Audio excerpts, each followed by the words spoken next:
Coucou mes petits loups, j'espère que vous allez bien. Aujourd'hui, pour une fois, je vous retrouve non pas pour une vidéo vlog comme j'ai pris l'habitude de vous le faire, mais comme je vous l'avais promis, je vais vous faire un petit bookshelf tour de ma bibliothèque. Mais en fait, je vais en profiter pour faire un double truc, c'est-à-dire que je vais vous filmer, je suis rentrée de vacances avec l'envie irrépressible de faire un petit peu de ménage dans mes livres, dans mes affaires, etc. Parce que je suis quelqu'un qui n'aime pas trop être encombré de choses, bon, à part des livres, mais même j'aime bien qu'ils soient bien rangés, etc. Et du coup, j'ai envie de faire ce ménage-là un petit peu, et je me suis dit que du coup, ce serait l'occasion de vous faire un espèce de petit de vidéo rapide sur le tri, un book and haul, et ensuite de vous faire un petit bookshelf tour pour vous expliquer un petit peu le résultat de tout ça. Donc ça va être une vidéo qui va peut-être être un petit peu longue, c'est pour ça que je vais pas m'apesantir sur l'introduction, et du coup c'est parti pour le petit tri de bibliothèque.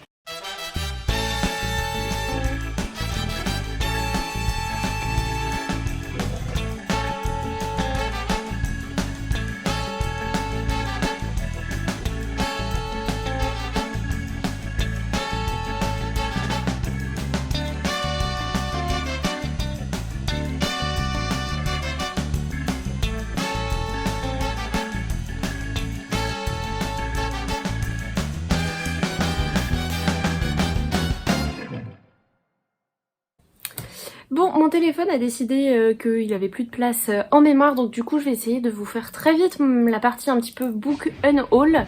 Désolée si vous entendez du bruit ou si à un moment vous voyez bouger le pied, mais le chat est on fire aujourd'hui. Donc je vais vous présenter les livres que je vais retirer de ma bibliothèque. J'ai fait le tri à la fois dans ma pile à lire et dans les livres que j'avais lus, parce qu'il y en a certains, voilà, ça fait longtemps que je les vois dans ma bibliothèque, je les ai oubliés.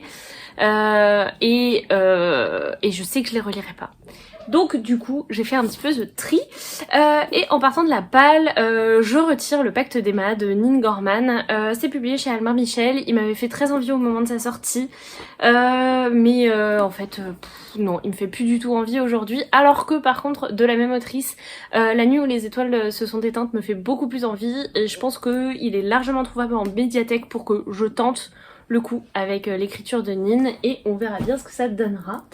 Dans ma pile à lire, j'ai retiré 2 livres VO que clairement je lirai pas. Il y a Fire and Haste de Sarah Beth Durst et Jabberwocky de Lewis Carroll, que je trouvais très beau, mais clairement j'ai vraiment pas du tout la foi de le lire.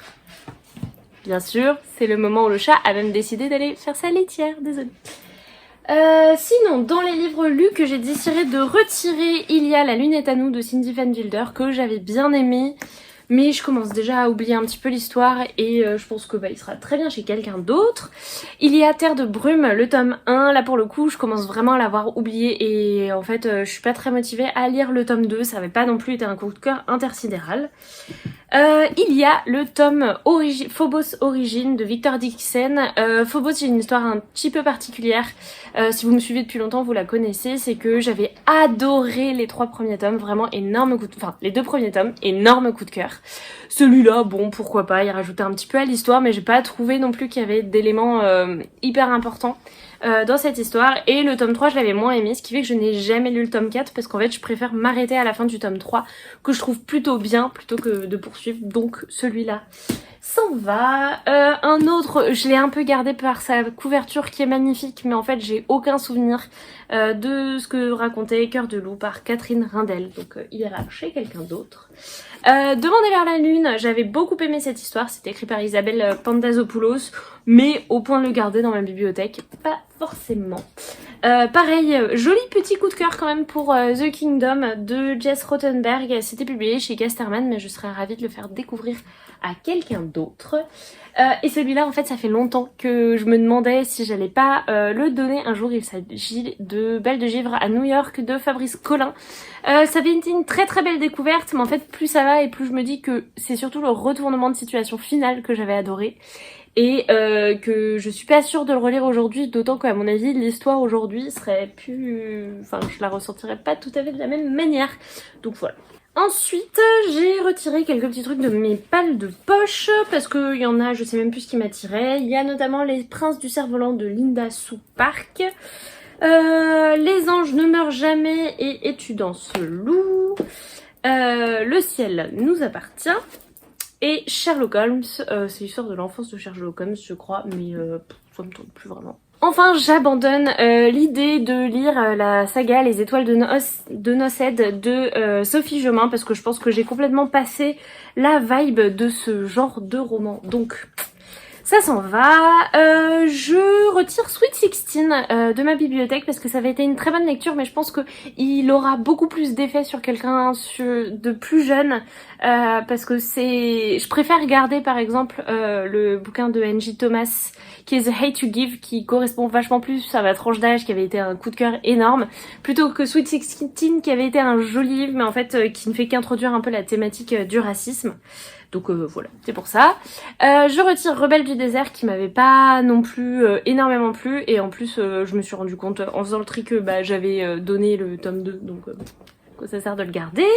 Je me sépare aussi de Désert d'altitude de Sarah Marquis qui avait été une très très belle découverte dans un style que je connaissais pas, mais pareil que je pense pas du tout relire ni prêter ou quoi, donc autant qu'il fasse le bonheur de quelqu'un d'autre.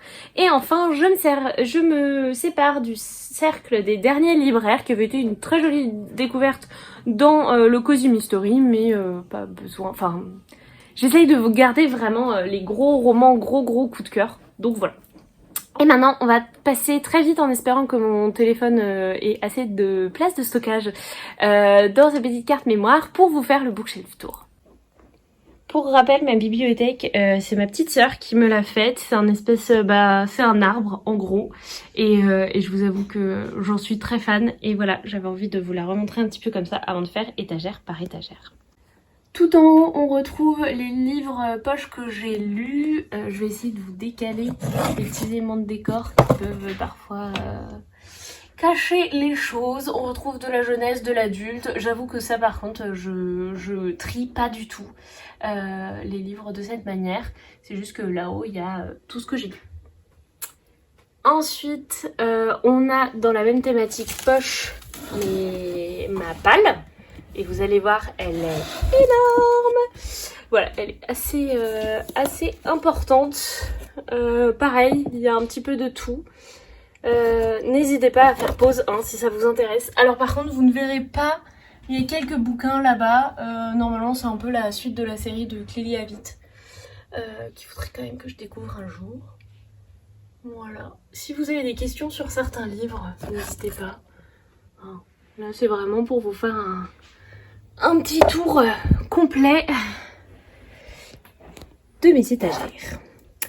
Maintenant, on passe à la partie grand format. Donc ici, c'est tous les romans grand format. Là, on a vraiment le chouchou du chouchou, la crème de la crème. Très clairement. Dans le coin là-bas, vous avez notamment les 2 tomes de Magic Charlie et quelques romans derrière un petit oiseau de Marie Pavlenko. Ici, on a du Manon Fargeton. On a aussi l'Obscura Grandiose au fond. Alma, là j'ai que le tome 2, mais parce que j'avais prêté le tome 1 à ma maman. Qui à la croisée des mondes. On continue avec le reste des livres que j'ai lus. Encore une fois, c'est vraiment du chouchou, du chouchou, du chouchou. C'est mes livres vraiment favoris de tous les temps. Là-bas, tout au fond, on a surtout toute la saga des Chroniques lunaires. Ici c'est aussi que des chouchous, je me pose juste encore un peu la question d'une Bresse sous la cendre parce que comme Pocket a dit qu'il publierait pas forcément la suite, je sais pas encore si je vais les garder, mais pour l'instant il reste. Les Phobos du coup que je garde vraiment un peu par nostalgie. Voilà, La Faucheuse. Je me rends compte qu'il y a plein de trucs devant mes livres. Et j'aime bien, ça décore un peu. Voilà, Le Prieuré de l'Oranger. Ici, on a un livre de lithothérapie que ma petite Alix m'avait prêté. Ici, on a ma palle de SP. Ici, on a mes livres en anglais. Ouais, j'ai que ça, mais je lis pas beaucoup en anglais, il faut bien le dire. Alors là, ça va vous paraître mal rangé, mais il y a ma maman qui m'a prêté 3 petits livres, donc je les laisse là, histoire de pas les oublier dans le coin. Et du coup, ici, on passe à ma pile à lire de grand format. pile à lire de grand format. Là-bas au fond il y a tous les pockets, donc il y a notamment le dernier Hunger Games, il y a le Marie Réplin, le Gang des Prodiges aussi. Et voilà la suite. Voilà. Et après on descend sur les cases des BD et là je vous avoue que j'ai pas fait beaucoup de tri, mais ce que je peux vous montrer c'est que bon ça c'est et ce qu'il y a sur le côté c'est ce que j'ai emprunté à la bibliothèque, quelques magazines et puis un album jeunesse. Ici il me semble avoir surtout mis des BD jeunesse, il y a un petit peu de tous les éditeurs. Là-bas au fond il y a mes Pénélope Bagieux et puis quelques BD du boulot que j'aime beaucoup et que je me suis ramenée à la maison. Ici c'est plutôt tout ce qui va être adulte, il y a tous les Mathieu Bablet et il y en a quelques autres d'ailleurs, celui-là il doit souffrir un peu. Et puis alors là c'est un peu le tas de la honte, ça c'est plus trié parce que en fait j'avais plus de place pour faire soit de l'adulte soit de la jeunesse, donc c'est un peu mélangé. Sachant que moi mes BD elles sont complètement mélangées, c'est-à-dire que je fais pas comme sur les autres à moitié ma pile à lire, à moitié ce que j'ai déjà lu, c'est un peu un mix et ça c'est ce qu'il faut que je lise pour le boulot. Voilà mes petits loups, pour l'instant je vous fais pas trop la partie manga parce que peut-être que je ferai une vidéo dédiée quand j'aurai la foi là-dessus, surtout que mes bibliothèques de manga sont pas non plus extrêmement fournies. Donc voilà, c'était tout ce que je voulais vous montrer. J'espère que cette petite vidéo Bookshelf Tour vous aura plu. N'hésitez pas si vous avez des questions sur certains des livres.